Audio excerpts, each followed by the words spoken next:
Hai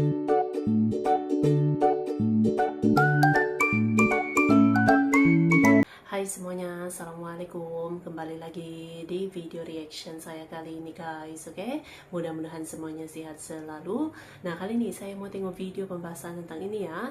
Terobosan baru lagi, Indonesia 100% mahu mengubah minyak sawit jadi BBM. Jadi kali ini 100% gitu ya. Kan sebelum ini ada yang B40, B30 gitu kan. Bahan bakar minyak gitu dengan campuran minyak sawit ya. Tidak berhenti sampai di situ. Ini Indonesia mau bikin lagi gitu kan, terobosan baru, mau jadikan minyak sawit 100% lah, 100% menjadi bahan bakar minyak ini. Mantap terobosannya ya. So, jangan lama-lama lagi, mari sama tengok video ini. Let's go. Justru kalau Eropa tidak mau beli kelapa sawit kita bersyukur. Hai semuanya, kalian pasti udah tahu nih kalau Indonesia adalah negara produsen sekaligus eksportir CPO alias minyak sawit terbesar di dunia. Tapi pernah nggak sih kebayang kalau tiba-tiba CPO dari Indonesia diboikot oleh negara lain? Jangan salah, alih-alih rugi malah bisa jadi untung buat kita sendiri loh ternyata. Kok bisa? Nah, daripada banyak basa-basi, yuk langsung saja simak videonya geng. Jadi, selama 1 dekade terakhir, ekspor CPO Indonesia ke Eropa tuh makin menurun. Ini semua gara-gara regulasi Uni Eropa yang menganggap sawit dari kita sebagai penyebab utama deforestasi. Dampaknya, ekspor kita ke sana itu jadi seret. Tapi, sebagai negara dengan penghasil CPO terbesar di dunia nih, Indonesia nggak tinggal diam dong. Indonesia harus mengambil langkah yang strategis untuk memanfaatkan CPO lebih lanjut. Selain biar sektor ini tetap hidup, Indonesia harus mikirin nasib 16,2 juta tenaga kerja yang terlibat di dalamnya. Nah, salah satu langkah yang diambil Indonesia adalah mengalihkan penggunaan CPO ke sektor energi. Sejak tahun 2018, Indonesia mulai riset nih bagaimana caranya mengubah CPO menjadi bahan bakar. Waktu itu masih kecil, cuman sekitar 2,5% saja yang bisa diimplementasikan. Tapi, Indonesia nggak nyerah gitu aja, riset terus berjalan. Kemudian di tahun 2020, Presiden Jokowi melakukan gebrakan besar nih dengan meluncurkan program mandatori B30. Ini adalah program di mana 30% biodiesel yang digunakan berasal dari CPO atau kelapa sawit. Sekaligus menjadi program yang pertama di dunia memasukkan CPO 30% pada biodiesel. Dampaknya apa? Ternyata gede banget. Program ini sukses menghemat devisa hingga 122 triliun.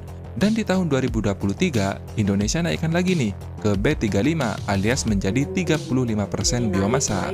Bahkan menurut Kementerian ESDM, tahun depan alias 1 Januari 2025, Indonesia sudah siap menaikkan lagi menjadi B40.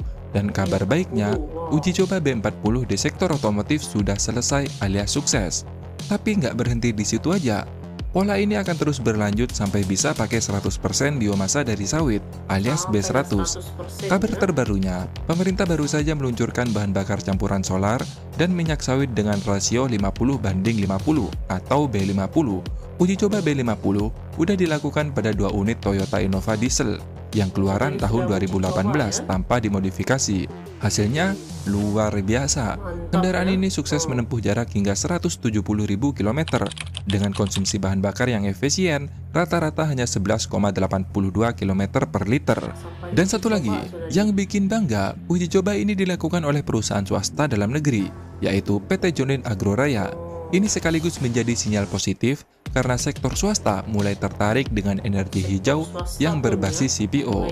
Kalau makin banyak yang terlibat, proses Indonesia manfaatin CPO menjadi bahan bakar akan semakin cepat, ya kan? Setuju nggak?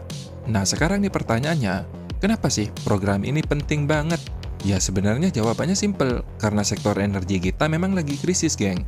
Kita telah 30 tahun membangun kilang minyak. Gara-gara apa? Petral, sarang tikus yang dibubarkan oleh Presiden Jokowi pada tahun 2015 yang lalu. Akibatnya apa? Sampai sekarang kita masih impor BBM khususnya solar. Nilai impornya pun nggak main-main, sampai 20 miliar US dollar atau sekitar 318,8 triliun rupiah. Padahal angka ini udah turun loh, sekitar 49% sejak tahun 2019. Berkat apa? Ya program B30. Bayangin aja, udah turun aja, angka impornya masih segede itu. Nah, nanti kalau B50 udah diterapin, kita nggak perlu impor solar lagi. Duit segede itu bisa dialokasikan buat pembangunan lain yang lebih bermanfaat. Mungkin buat riset, pendidikan, infrastruktur, dan lain-lain. Nah, ada satu lagi nih yang mengganggu di pikiran admin. Kemarin ada yang bilang tuh, entah dari mana asalnya, kalau teknologi sawit di negara tetangga kita itu lebih canggih. Bahkan nih katanya, Indonesia mencoba beli teknologi sawit dari mereka, tapi nggak mereka kasih. Denger ini ya saya cuman bisa ketawa aja.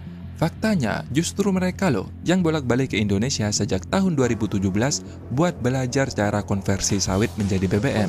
Sebenarnya Indonesia itu nggak pelit ilmu bro, tapi apalah daya. Tergantung ahli yang dikirimkan ke Indonesia, Indonesia itu udah bisa bikin B100 alias 100% biosolar. Bahkan B100 yang 2,5 kali lipat lebih efisien, lebih ramah lingkungan, bahkan performa kendaraan itu lebih baik. Selain itu, Indonesia juga bisa buat bensa 100% dengan RON di atas 110. Kualitasnya bahkan di atas Pertamax Turbo. Jadi, salah kaprah kalau dibilang Indonesia belajar sawit ke mereka. Yang ada malah kebalik, mereka malah belajar ke kita. Sekarang aja, Malaysia itu baru bisa mengkonversi sawit ke BBM itu cuma sekitar 10%. Sedangkan kita udah 100% dengan berbagai produk. Kan lucu kalau dibilang kita belajar ke mereka. Nah, satu lagi geng. Walaupun Indonesia udah bisa 100% membuat biomasa dari sawit, penerapannya harus bertahap. Biar apa? Biar gak bikin harga BBM melonjak, yang ujung-ujungnya bisa mengurangi daya beli masyarakat, alias kena green inflation seperti yang terjadi di Perancis. Tapi tenang aja kok, pemimpin kita yang selanjutnya dukung banget program ini dan berusaha secepat mungkin mengimplementasikan B50. Energi kita sebentar lagi tidak perlu import solar lagi.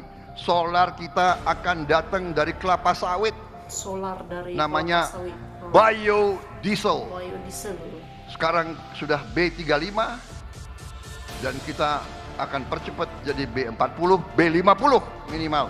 Begitu kita mencapai B50 yang insya Allah akhir tahun ini atau awal tahun depan, ya kan, kita akan menghemat 20 miliar dolar satu tahun. Uang kita tidak perlu kita kirim ke luar negeri lagi. Tidak perlu import lagi lah gitu ya. 300 triliun lebih akan beredar di Indonesia. Dan para profesor ITB melaporkan kepada saya bahwa kita juga bisa sebentar lagi menghasilkan bensin dari kelapa sawit. Bensin pun ya. Jadi, saudara-saudara, kita sekarang produsen kelapa sawit terbesar di dunia. Makanya waktu saya kemarin di Perancis, saya pertemuan 4 mata sama Macron.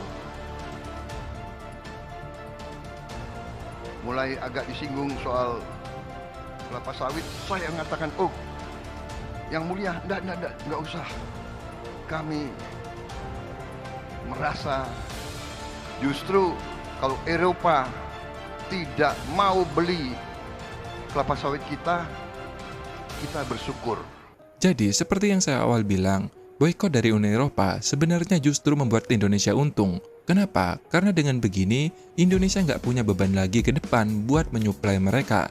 Karena B50 nantinya bakal menyerap sekitar 17 juta ton dari 47,61 juta ton CPO yang diproduksi di Indonesia. Mantap kan? Nah, sisanya bisa buat minyak goreng dan produk-produk lainnya, seperti sabun, odol, campuran kopi, dan lain-lain, geng. Nah, sampai di sini dulu. Semoga informasi ini bermanfaat. Terima kasih udah menonton. Sampai jumpa di next video. Dadah!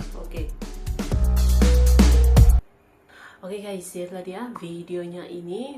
Jadi Indonesia terus melakukan ya terobosan-terobosan, yaitu ini mengubah CPO ataupun minyak sawit menjadi bahan bakar minyak gitu kan. Dari yang menjadi 30%, 35%, nah sampailah mau dinaikkan lagi 40%, 50%, sampailah 100% lah gitu kan. Itu bahan bakar minyak daripada sawit ini. Memang mantap terobosannya gitu ya, tidak pernah berhenti, terus terus melakukan langkah-langkah besar gitu kan, Mantap lah. So, terima kasih banyak sebab kamu sudah menonton video ini. Jangan lupa macam biasa untuk support channel saya dengan subscribe, like video ini, dan jangan lupa untuk komen juga, oke? Terima kasih banyak dan kita jumpa lagi di video seterusnya. Assalamualaikum.